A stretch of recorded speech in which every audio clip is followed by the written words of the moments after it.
I paid for everything, but my mill kicked me out, so I left and now they're screwed. I'll never forget the moment when I realized they had locked me out. It was one of those long days at work where everything went wrong. You know, when you're just counting down the minutes to go home and relax, maybe throw on some sweatpants and watch something dumb on TV. Yeah, that's exactly what I had in mind. But when I got home and tried to put my key in the lock, it wouldn't turn. At first I thought maybe I was just being stupid or tired, so I tried again. Nope, still not working. My key just wasn't fitting. That's when I noticed something weird on the ground next to me. My stuff. Like, my actual stuff. There was a suitcase, a couple of bags filled with clothes, and a box with random things from the house, just sitting there on the front step like garbage someone was too lazy to take out. I just stood there for a minute staring at it all, trying to process what was happening. I could feel my face getting hot, and not in a good way. I tried the key again, jiggling it like maybe I could force it open if I just tried hard enough. But no, the lock wouldn't budge, and that's when it hit me. They changed the locks on me. My heart dropped into my stomach. I felt this wave of anger and embarrassment hit me all at once. Like, seriously? They couldn't even give me a heads up? They didn't say anything. Just threw my stuff out like I was some stranger they didn't care about. I bent down, picking through the bags to see what they had thrown out. There was my laptop, stuffed into a bag with some of my clothes, not even wrapped or protected. My makeup, shoes, random toiletries, just all tossed together like it didn't matter. I found some of my more personal things too, like my journals and old photos, which really stung. I mean, it's one thing to kick me out, but to just toss my stuff like this? It felt like a slap in the face. I tried calling Tom, my husband. No answer. I called again, and it went straight to voicemail. I wasn't really surprised. This was just like him, avoiding confrontation whenever things got tough. But still, I stood there for a few minutes, staring at my phone, half expecting him to suddenly call back or text and say, "Oh, there's been a mistake. Come inside." But of course, that didn't happen. I was furious. Like my blood was boiling. But there was also this sinking feeling in my gut, like maybe I should have seen this coming. Looking back, the signs were there. The way his mom and sister Catherine treated me like I didn't exist unless they needed something from me. Tom had been different lately too, distant. He'd stopped coming to bed early, spent more time with his family than with me, and barely talked to me about anything that mattered. But I guess I was just hoping it was a rough patch or something, that things would get better eventually. But this?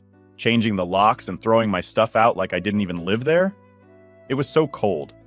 It was like they were sending a clear message. We don't need you anymore. I gathered what I could, stuffing the bags and boxes into the back seat of my car. I was shaking with anger, but I didn't cry. Not then. I was too mad to cry. I just wanted to get away from there as fast as I could. But while I was packing up, I found something that made my heart sink even further. A note. It was sitting on top of one of the boxes, half crumpled, like it had been thrown on there last minute. It read, "Don't come back. We don't want you here anymore." No name, no explanation, just that cold, cruel sentence scribbled on a piece of paper. I stared at it for what felt like forever, my brain struggling to wrap around the fact that my husband, the man I married, could let this happen. I always knew his mom and sister had it out for me. They never liked me. But I never thought Tom would just let them kick me out like this, without so much as a conversation, or. I got in the car, slamming the door harder than I meant to, and just sat there for a minute. My hands were gripping the steering wheel so hard, my knuckles were white. I felt like I could scream, but what good would that do? Yelling at a locked door wasn't going to fix this mess, and I didn't even know where to go. I didn't want to call my parents and admit that my marriage was falling apart like this, but at the same time, where else was I supposed to go? After a few deep breaths, I knew I had no other option. I was going to have to go back to my parents' place, swallow my pride, and tell them what happened. I hadn't been back there in years, not since I married Tom and moved out. The thought of it made me feel small, like a failure. The drive to my parents' house was brutal. I was trying to keep myself together, but every time I hit a red light, I found myself staring blankly out the window, just thinking about how everything had gone so wrong. How did I let it get to this point? Was I just stupid for not seeing this coming? When I finally pulled up to their house, I sat in the car for a few minutes, just staring at the front door. My parents had no idea I was coming, and I wasn't ready for the conversation that was about to happen. I was embarrassed. I felt like I had to explain how my whole life just blew up, and I wasn't even sure where to start. Eventually, I got out of the car, grabbed a few bags, and walked up to the door. My heart was pounding, and for a second I almost turned around and drove away, but I couldn't. I had nowhere else to go. So, I knocked. My mom answered the door, and the look on her face said it all. She took one look at me and the bags in my hands, and without even asking a question, she stepped aside to let me in. "What happened?" she asked softly. I couldn't even get the words out at first. My throat felt tight, and for the first time since I saw my stuff dumped on the front step, I felt tears burning behind my eyes. "They kicked me out," I finally managed to say, my voice breaking. She didn't say anything right away. She just pulled me into a hug, and that was it. That's when I lost it. I broke down right there in the doorway, my face buried in her shoulder, crying like a little kid. I hated that I was crying, but I couldn't stop. All the anger and frustration just came pouring out, and I didn't know how to hold it back anymore. "I don't even know what happened," I mumbled through the sobs. "They just threw my stuff out and locked me out. I don't know what I'm supposed to do now." My mom just held me tighter. "You're staying here," she said firmly. "You don't have to go back there." And that's when it hit me. I wasn't going back. Not Eve. After the initial shock of being kicked out, settling back in at my parents' house was, well, weird to say the least. I mean, it wasn't like I hadn't been there in years, but it definitely wasn't home to me anymore. I felt like I'd moved on, you know? Like I had grown past living under my parents' roof, and here I was, dragging bags of my stuff back in like I'd regressed to some younger version of myself. The first night back was uncomfortable. My old room was mostly untouched since I left, which made it feel even more strange. It was like I was stepping back into the past. Same bed, same posters on the wall, same everything. The only difference was me. I wasn't the same person who had moved out and married Tom. Now I was the woman whose marriage was probably falling apart, who had been kicked out of her house and didn't know what the hell to do next. I unpacked a few things, just enough to get by for the night. I sat on the edge of the bed, looking around, and couldn't help but feel this overwhelming sense of failure. Like, how did I end up here? I had been so sure when I married Tom that we'd build this life together, and now it was crumbling right in front of me. My mom knocked on the door later that night. "Can I come in?" she asked, poking her head around the door. I nodded, not really in the mood to talk, but knowing I couldn't avoid it forever. She sat down next to me and gave me that look only moms can give, the one where they're worried but trying not to show it too much. "Do you want to talk about it?" she asked. I shrugged, still processing everything. "I don't even know what to say, Mom. It all happened so fast. One minute I'm at work, and the next I come home, and all my stuff is on the front porch like I don't even live there anymore." Her eyes softened. "I'm so sorry, Emily. I don't understand why they would do something like that to you. You've always been so good to them." That hit me harder than I expected, because she was right. I had been good to them. I had bent over backward for Tom's family, always helping out when they needed it, paying for things when they couldn't afford it. And for what? To get kicked out without a second thought? "I thought I was doing everything right," I said quietly. "I mean, I worked hard, paid for everything, helped out whenever they needed it, and this is what I get in return?" She put her hand on mine, giving it a squeeze. "You didn't do anything wrong, sweetie. Sometimes people take advantage of the ones who are kind to them. It's not your fault." I nodded, but I didn't feel any better. My head was still swimming with questions, mostly about Tom. Why hadn't he stopped this? Why didn't he stand up for me? And why was he so comfortable letting his mom and sister treat me like I didn't matter?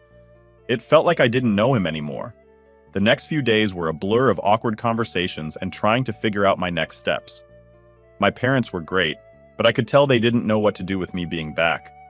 I hadn't lived with them in years, and we were all kind of feeling our way around this new situation. I didn't tell them everything right away.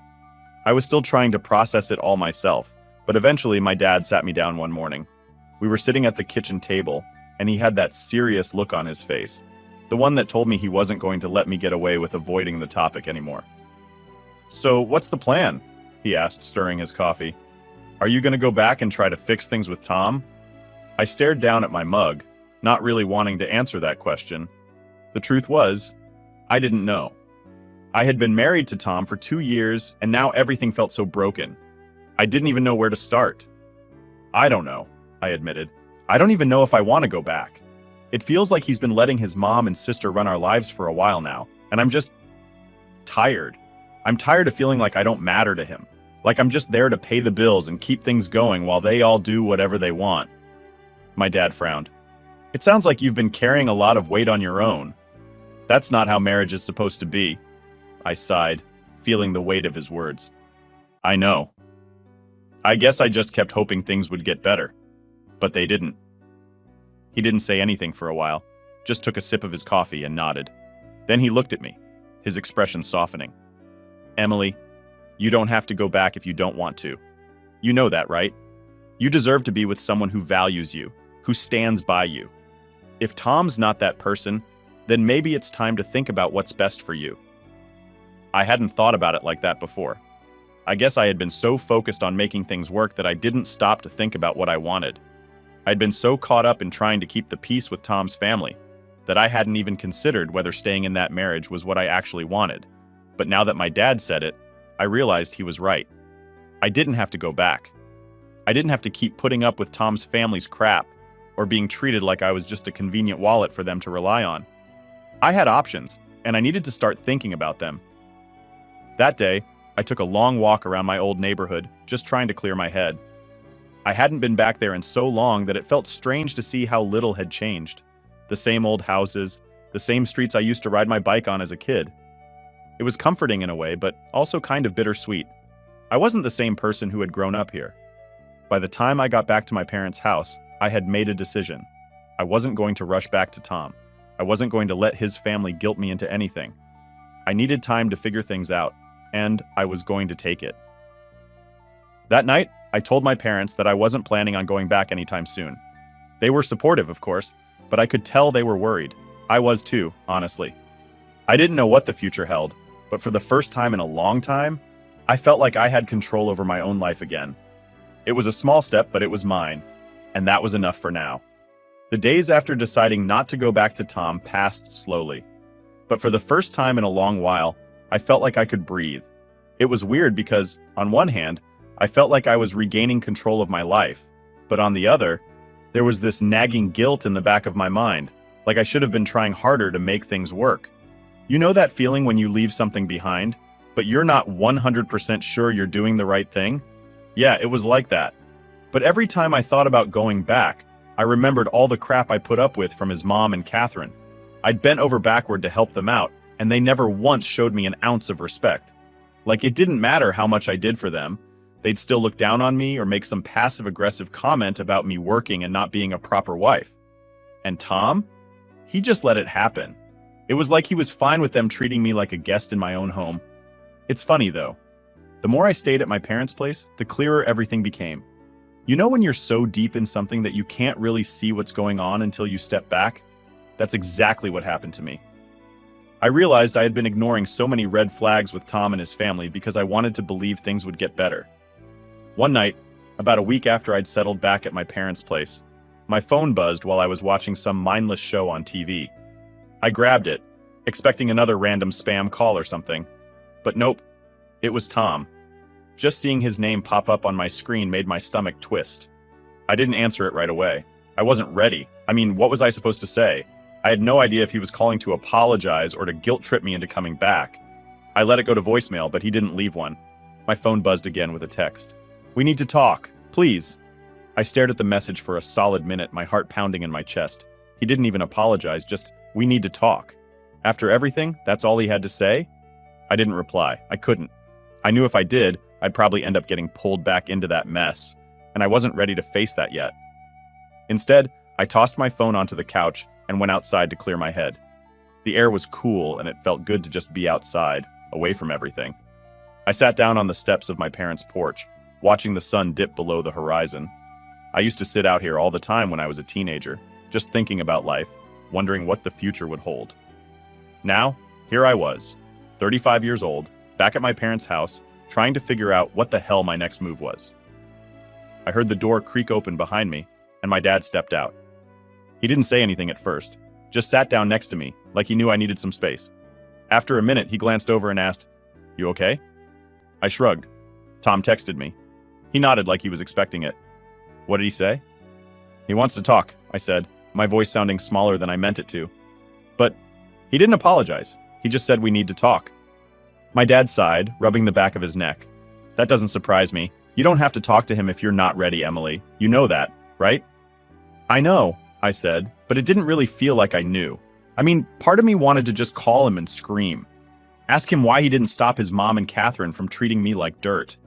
Ask him why he let things get so bad. But the other part of me didn't want to deal with it. I was tired. I was so tired of fighting for something that felt broken. "You've always been too forgiving," my dad said after a while, breaking the silence. "I'm not saying that's a bad thing, but sometimes people take advantage of that." I swallowed hard. He was right, but hearing it out loud made it sting a little more. I'd spent so long trying to make everyone else happy, bending over backward to keep the peace. And for what? To get kicked out of my own house? I feel like I wasted so much time trying to fix things, I said, my voice barely above a whisper. "I don't even know why I stayed as long as I did." "You stayed because you cared," my dad said, giving me a small smile. "But caring doesn't mean you have to keep putting yourself last." His words hit me harder than I expected. I had been putting myself last. For 2 years, I had been so focused on keeping Tom's family happy, making sure everything ran smoothly, that I completely lost sight of what I wanted. We sat there for a while, just watching the sky turn from orange to purple, the quiet settling between us in a way that felt comforting. For the first time in a long time, I didn't feel like I had to have all the answers. I didn't feel like I had to rush into anything. The next day, I finally texted Tom back. I kept it short and to the point. "I'm not ready to talk right now." That was it. No explanation, no long-winded response. Just the truth. He didn't reply right away, which I expected, but a few hours later, my phone buzzed again. This time it was a longer message. He apologized, sort of. He said he was sorry for what happened, but he didn't take responsibility. He blamed his mom and sister, like they were the ones who changed the locks and threw my stuff out while he had no control over anything. I wasn't surprised. Tom had always been good at deflecting blame, making it seem like he was just caught up in the middle of everything when, in reality, he was just too scared to stand up to his family. I didn't reply to that message either. I needed more time. And honestly, I didn't want to get sucked back into his excuses. I wasn't ready to forgive him, and I wasn't sure if I ever would be. Over the next few days, I tried to focus on myself. I took long walks, spent time with my parents, and started thinking about what I wanted for the future. It felt strange to actually consider what I wanted for a change. I hadn't done that in a long time. I realized that, for the first time in years, I had the chance to build a life that wasn't centered around making other people happy. It was terrifying, but also kind of exciting. I wasn't sure what the future held, but I knew one thing for sure. I wasn't going back to the way things were. A couple of weeks went by after Tom's weak apology text, and things were finally starting to feel normal again. Well, a new kind of normal, I guess. I was getting used to living at my parents' place, and honestly, it was kind of nice not having to constantly deal with the stress of Tom and his family. I could focus on myself for once, without someone constantly asking for money or making snide remarks about how I wasn't doing enough. But even though I was feeling better, I knew there was a conversation coming. I couldn't just avoid Tom forever. As much as I didn't want to, I had to deal with the mess, and that meant talking to him eventually. Part of me dreaded it because I knew it wasn't going to be easy. The other part of me was kind of curious to see what he'd say now that he didn't have his mom and sister around to back him up. One morning, after avoiding it for way too long, I finally texted him back. "We can talk. When are you free?" I could almost feel my phone buzzing with tension as I waited for his response. It didn't take long. "I can come over tonight," he replied. Perfect. Not because I wanted to see him, but because it meant I could get this over with and start figuring out what came next. I spent the rest of the day feeling a weird mix of nervousness and relief. I wasn't sure how the conversation would go, but at least I'd finally be facing it head-on. That evening, Tom showed up at my parents' house, and I could feel my heart racing as I saw him walk up the driveway. It was strange seeing him there. He looked the same, but something felt off. Maybe it was the fact that I hadn't seen him in weeks, or maybe it was the fact that the last time I did, he and his family had basically kicked me out. When he knocked on the door, my mom gave me a look. "You want me to stick around?" she asked. I shook my head. "No, I'll be okay. I need to do this." She squeezed my hand before heading upstairs, and I took a deep breath before opening the door. Tom stood there, looking a little awkward, like he didn't know how to start the conversation either. "Hey," he said, shuffling his feet a bit. "Hey," I replied, stepping aside so he could come in. I led him into the living room, and we sat down on opposite sides of the couch. The silence was heavy, and I could feel the tension building. "So," I started, trying to get the ball rolling, "what do you want to talk about?" He cleared his throat, glancing down at his hands before looking back up at me. "I'm sorry for what happened. I know things got out of hand." Out of hand? I raised an eyebrow. Tom, you let your mom and sister throw me out of the house. They changed the locks on me and you didn't do anything about it. That's more than just out of hand. He flinched a little at my words, but I wasn't going to sugarcoat it for him. He needed to hear how messed up the whole situation was. I know, he said, rubbing the back of his neck like he always did when he was uncomfortable. I should have handled it better. I should have, I don't know, done something. Yeah, you should have, I shot back, feeling the anger rising in my chest. Why didn't you, Tom? Why didn't you stop them? He looked down at the floor, his voice barely above a whisper. I didn't know what to do. My mom and Catherine, they were just so adamant about everything. I didn't know how to stand up to them. I couldn't believe what I was hearing. You didn't know how to stand up to them? You're my husband, Tom. You were supposed to stand up for me, not just let them walk all over me and throw me out like I didn't even matter. He didn't say anything for a minute, just sat there looking defeated. I could feel the frustration bubbling up inside me. This was the guy I had been married to for 2 years? The guy who couldn't even stand up to his own family when they were treating me like garbage? You let them treat me like an outsider, I said, my voice shaking. You let them walk all over me and you did nothing. He finally looked up at me, his eyes full of guilt. I know I screwed up, Emily. I'm sorry. I don't know how to fix it. I sighed, leaning back against the couch. I was so tired of fighting for a relationship where I was the only one trying. I don't think you can fix it, I said quietly. His face fell, and for a second I almost felt bad. But then I reminded myself of everything that had happened, everything I had put up with for so long, and how little he had done to make it right. I don't know if I can keep doing this, I continued, my voice steady even though my heart was racing. I've been thinking a lot these past few weeks, and I realized that I've been putting up with so much crap from your family because I kept hoping you'd step in and make it better. But you didn't. And now I just don't know if there's anything left to fix. He didn't say anything for a long time, just sat there staring at the floor. I could see the wheels turning in his head, but I wasn't sure if he was actually processing what I was saying or just trying to figure out how to respond. Emily, I want to fix this. I know I've been a terrible husband. I let my family come between us, and I didn't stand up for you like I should have. But I don't want to lose you. I felt a pang of sadness, but also frustration. How many times had I heard this before? How many times had he promised to make things better, only to let his mom and sister continue treating me like a stranger in my own home? I don't know if I can believe that anymore, I said, shaking my head. I've given you so many chances, Tom, and every time it's the same thing. You say you'll change, but nothing ever does. He looked up at me, desperation in his eyes. I'll do whatever it takes. I'll talk to my mom and Catherine. I'll set boundaries. I'll make sure they respect you. I wanted to believe him. I really did. But something inside me had shifted. I wasn't the same person who had been willing to bend over backward to make this relationship work. I had started to realize that maybe I deserved better. Maybe I deserved someone who didn't have to be convinced to stand up for me. I need time, I said finally, standing up. I can't make any decisions right now. But I need you to understand that things can't go back to the way they were. Not after everything that's happened. He stood up too, looking lost. I understand.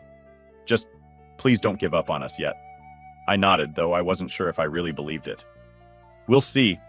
After Tom left that night, I felt like I could finally breathe again. It was strange, though.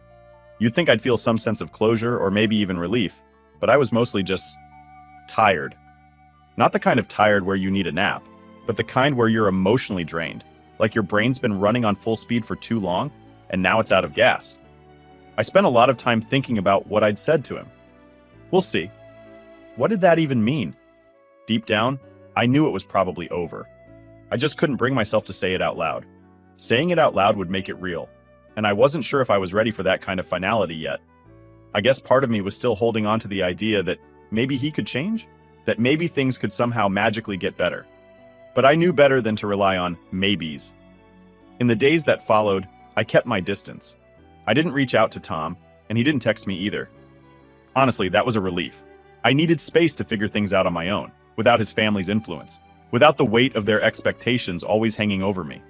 For the first time in a long time, I was starting to feel like I could make decisions for me. But then came the questions. My mom, bless her, had been pretty patient up to this point, giving me time to sort through things without pushing too hard. But one morning after a few weeks had passed, she couldn't hold it in anymore. "So, what's next?" she asked, sitting down at the kitchen table across from me. It wasn't accusatory or anything, but I could tell she was getting anxious about where all this was headed. I shrugged, not really sure how to answer that. "I don't know yet," I said honestly. "I'm just trying to take it one day at a time." She nodded, but I could tell she was biting her tongue. She'd always been one to offer advice, but this time she seemed to be holding back, waiting for me to ask for help. I appreciated that, even if I wasn't ready for it just yet. "I know you'll figure it out," she said softly, giving me a reassuring smile. "Just remember, you don't have to rush anything." I smiled back, though my mind was still spinning with 100 different thoughts. It was comforting to know my parents were in my corner, but at the same time, I didn't want to lean on them forever. I had always prided myself on being independent, and even though this whole situation with Tom had thrown me off balance, I wanted to get back to standing on my own 2 feet again. A few more days passed, and I started thinking more seriously about what I wanted. The reality was, I wasn't sure if I even wanted to be in that marriage anymore. I mean, sure, Tom had said all the right things during our conversation, but actions speak louder than words, right? And his actions had consistently shown that he wasn't willing to stand up for me when it mattered. One afternoon, while I was out running errands, I found myself parked outside a coffee shop, just staring out the window, thinking about everything. What if I left him for good? What would that look like? I didn't have kids with him, so that was one less complication, but the thought of going through a divorce was still pretty daunting. It's not like anyone dreams of getting married only to have it end like this. But then, I thought about how much I'd already given up, how much I'd sacrificed for him and his family, and how little they'd appreciated any of it. It wasn't just about the money, although that was a big part of it. It was the emotional exhaustion, the feeling of constantly giving and getting nothing in return. I pulled out my phone and scrolled through old texts between Tom and me. I noticed a pattern. Whenever I brought up how I was feeling, he'd deflect. Whenever I asked him to step up, he'd promise things would change, but they never did. It was like looking at the relationship through a new lens. All those little moments where I thought things would get better, where I made excuses for him, now they just felt like proof that I had been fooling myself for too long. That's when I realized I had to make a decision. I couldn't keep hanging on to the idea of what I hoped our marriage could be. I had to face what it actually was, a relationship where I was doing all the work and he was just along for the ride. I knew what I had to do, but it didn't make it any easier. The next morning, I sat down with my parents and told them what I'd been thinking. "I think I'm going to leave him," I said quietly, not sure how they'd react. My mom gave me that same soft, reassuring look she'd been giving me for weeks. "I'm proud of you," she said, her voice gentle but firm. "It takes a lot of courage to make a decision like that." My dad, who had been mostly silent during this whole ordeal, nodded in agreement. "You've done everything you could, Emily. Sometimes the best thing you can do is walk away." Hearing them say that was like a weight being lifted off my shoulders. It was the validation I didn't even realize I needed. A few days later, I called Tom. It wasn't a long conversation. I told him I needed to move on, that I didn't see how we could fix things, and that I wanted to start the process of separating. He was quiet for a moment, and then he just said, "I get it." I wasn't expecting that. Part of me had braced for him to argue or beg me to stay, but he didn't. Maybe he knew deep down that this was the only way forward for both of us. The next few weeks were filled with the practical stuff, figuring out what to do with our things, sorting through the paperwork, all the not-so-fun details that come with ending a marriage. It wasn't easy, but every step felt like I was getting closer to reclaiming my life. It's weird, though. As sad as it was to close that chapter, I didn't feel as devastated as I thought I would. Instead, I felt free, like I was finally taking control of my life again instead of just going through the motions. And maybe that's what this whole experience taught me, that sometimes you have to lose something to find yourself again. I wasn't the same person I was when I married Tom. I had changed, grown stronger, and now I was ready to move forward on my own terms.